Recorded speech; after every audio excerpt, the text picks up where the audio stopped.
if you're spending about 0 time every day reading the Word, and about 0 time in prayer every day reading the Word, I don't want you to read the Word tomorrow an hour, or pray for an hour, or do a night watch all through the night and not sleep. It's like we always want to go from 0 to 60, don't we? And we end up falling back. I want you to go on. I want you to be a person given over to the spiritual disciplines, but I want you to begin with small steps. Start, if you've not read through the Bible, start reading, start reading in Matthew. Read through the New Testament. Read 1 chapter of Matthew, 1 chapter of Psalms.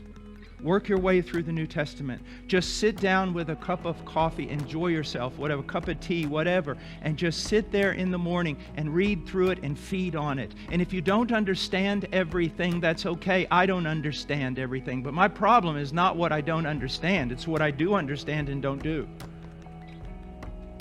And I could recommend also a very good study Bible that would be very helpful, would be the ESV Study Bible. Another, the Reformation Heritage Study Bible, the MacArthur Study Bible.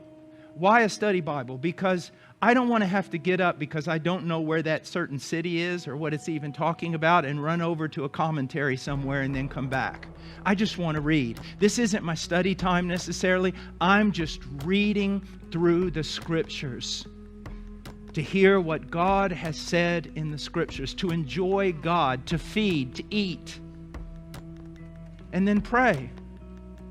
Pray. You say, I don't know how to pray. Well, then we'll have to go through the Lord's Prayer, because there's how you learn how to pray. Not by repeating it, but by understanding it. It's the model prayer, and it shows us how to pray. This is what you need. You need what I'm telling you more than you need this sermon. And I'm not saying you don't need a sermon, but I want to tell you something. People are starving to death because even in good churches, they're only eating once a week. You have to eat every day. And that brings me to another illustration that will extend my preaching time, but it'll be worth it. And this is it. Listen to me.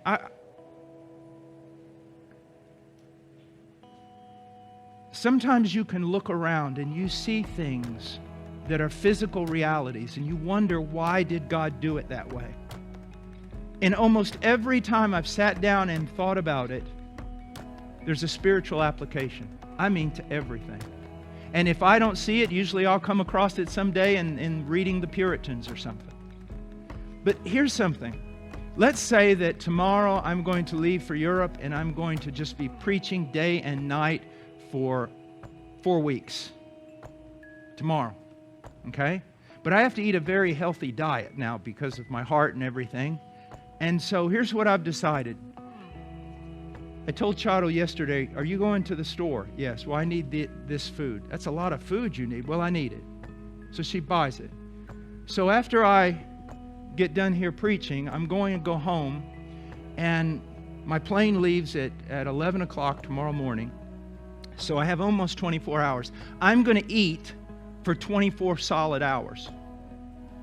That way, I won't have to eat for 2 weeks, and I don't have to worry about having some specific food delivered to me while I'm preaching.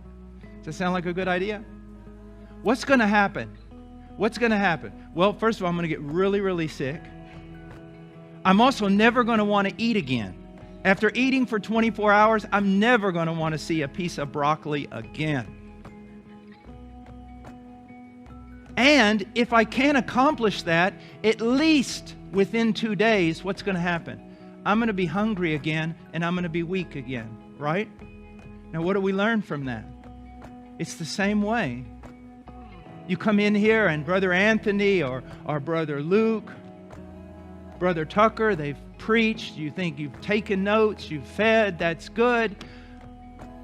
I'm sorry, that's not good enough. You have to eat every day. You have to eat several times a day. Some of you should probably back off on the several. But you have to eat consistently. It's the same way. I would rather have you in the Word of God for 20 minutes But reading systematically, reading from Matthew to Revelation, or from Genesis to Revelation, or reading through the book of Psalms, or reading through Proverbs, according to the need. Reading, meditating, thinking about what you're reading, asking people questions. You don't understand something, look in the study Bible. If it's not in the study Bible, come to one of the pastors, someone who studies the Scriptures.